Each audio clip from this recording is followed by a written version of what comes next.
with our presentation and market views and market activity. We're going to describe what happened, factually what happened in 2018. We're going to talk a little bit about the drivers for the market for 2019, and we're going to conclude with some very high-level predictions of how to try to look at the market, the real estate investment sales market this year. 2018, in terms of dollar volume of transactions, has been a lot better than the year before. We've seen a 27% increase year over year with about $41 billion worth of investment sales transactions throughout the 5 boroughs of New York City. The number of transactions essentially did not change. It changed by about 5%. So we're seeing really larger transactions that are taking place. 2 of those large transactions, as an example, were the Google purchase of the Chelsea market for $2.4 billion and ABC's headquarters sale to Silverstein Properties for $1.1 billion. You can see from this chart that we're back to about 2013 in terms of the level of transactions, and we believe that moving forward we'll see a flat curve, at least for 2019, in terms of the number of transactions. The map behind me here shows you the dollar volume by borough. Each and every borough transacted more on a dollar volume basis, with the exception of the Bronx, which went down by 8%. When we analyze the market by product type, the first one is multifamily. And the multifamily market, very similar to the rest of the investment sales market, has done well on a dollar volume basis, $11.1 billion, or 55% increase compared to 2017.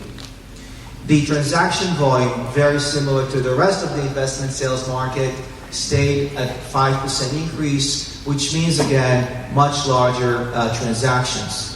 On a borough basis, you can see again that only the Bronx had lower amount of dollar volume, a lot less portfolio sales of multifamily in the Bronx in 2018 compared to the years before.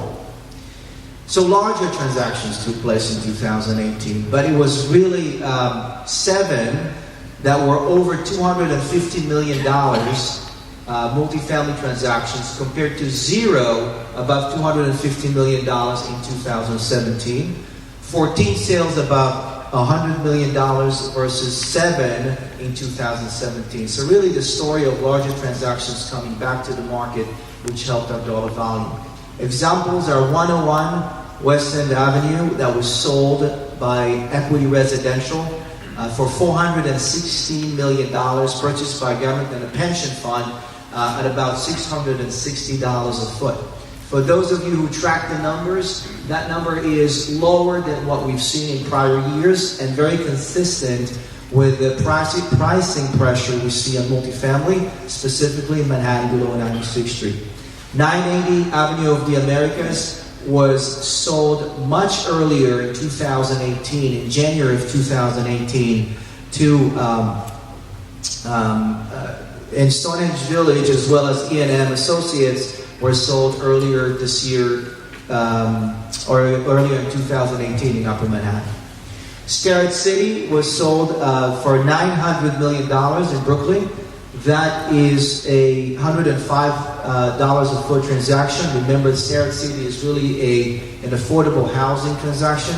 And in Queens also did well in terms of dollar volume because of larger transactions. Both Market Tower and 2301 42nd Street was sold for $475 million and $284 respectively. Pricing. Treasury yields came up during 2018. Mortgage rates went up during 2018. They went back down in January, but still, that really affected mortgage pricing.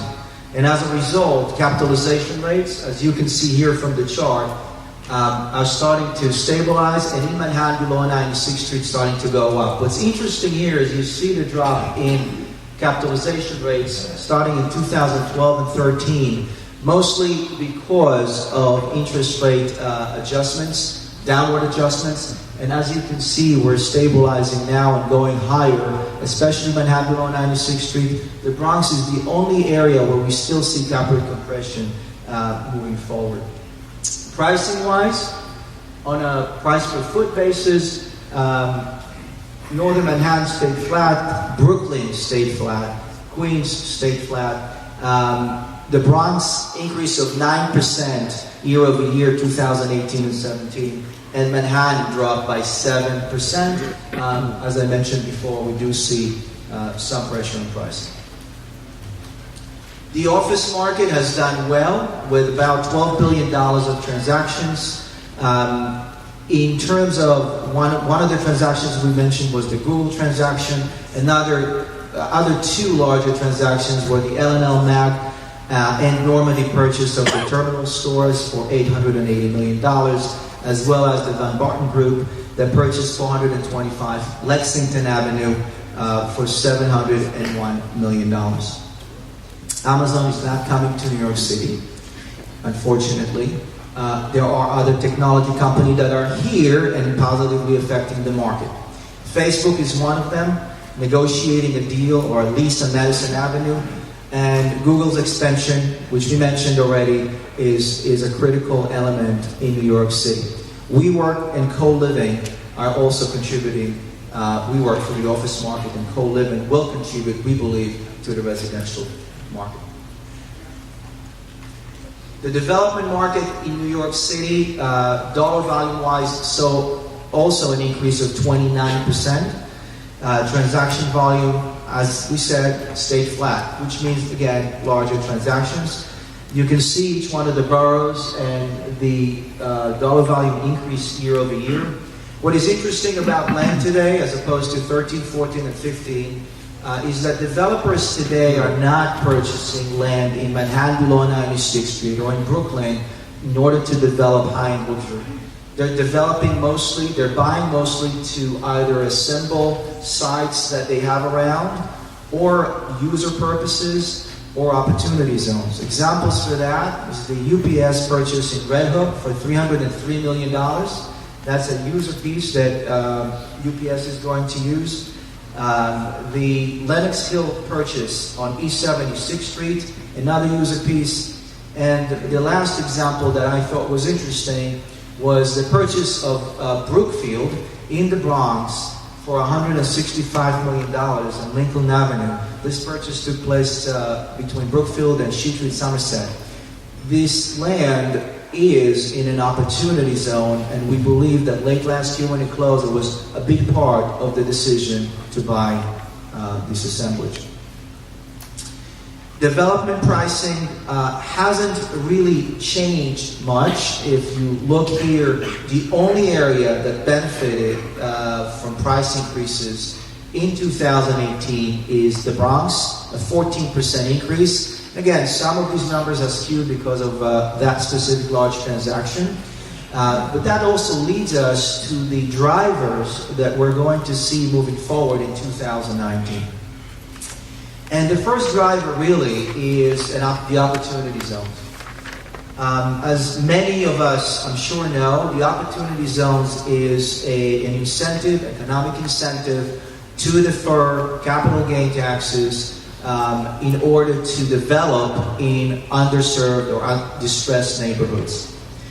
514 designated areas are in New York State alone, and many of those are in the 5 boroughs of New York City, the Bronx, in Brooklyn, in Queens, and in Upper Manhattan mostly. We've seen, as a company, we have probably a dozen properties that are now in opportunity zones, a couple in the Bronx, a couple in Upper Manhattan, in Queens, and in Brooklyn. And we can tell you that each and every one of these properties receives more activity compared to properties that are not in opportunity zones. And so pay attention to that. That's one of the drivers that is going to affect 2019 in the boroughs for land that's designated for opportunity zone, both dollar volume, transaction, and pricing. In terms of the retail market, retail fundamentals, as we mentioned in Coffee and Corporates last time, retail is struggling and being disrupted by technology. So we find that vacancy rates are higher. We find that landlords need to lower the prices. And retail really needs to reinvent itself. Short-term leases are in play right now, allow pop-up stores, and we believe that it'll lead to some other creativity. Gucci, for example, took space at 375 West Broadway in Soho, a temporary space which transformed into a 10-year lease. New ideas and old tenants with new ideas, like IKEA taking space at 999 3rd Avenue, 17,500 square feet only. IKEA, if you remember, is usually 100,000 square foot. The idea is to go in, to touch the feel, and to order online. Target created a small format store concept and 43,000 square foot on Howard Square. And the biggest disruptor, Amazon, is probably going to open an Amazon Go across from the World Trade Center, which is going to allow people to go in, being identified, and not need to stop to pay at a cashier. So pretty interesting concepts for retail, which we think we should watch for and look at in 2019 and moving forward. Warehouse and industrial space, very interestingly also benefiting from technology. Very low vacancy rate on warehouse and industrial space. We should also mention that there's a very low inventory in this space, partially as a result of rezoning that took place in the last cycle, rezoning from industrial to residential, which lowered the amount of supply that there is. There's a lot of demand, as everybody is aware of, for last mile warehousing. $225 million purchase as an example of Dove Hertz together with Oak Capital, who are going to develop 18 acres in Sunset Park as an industrial space. Short-term on-demand warehousing, which allows retailers to remain flexible, is also in demand. And Walmart is one of the used that late last year during the holiday season. The residential rental market fundamentally is doing okay. Rental market is still in an absorption mode.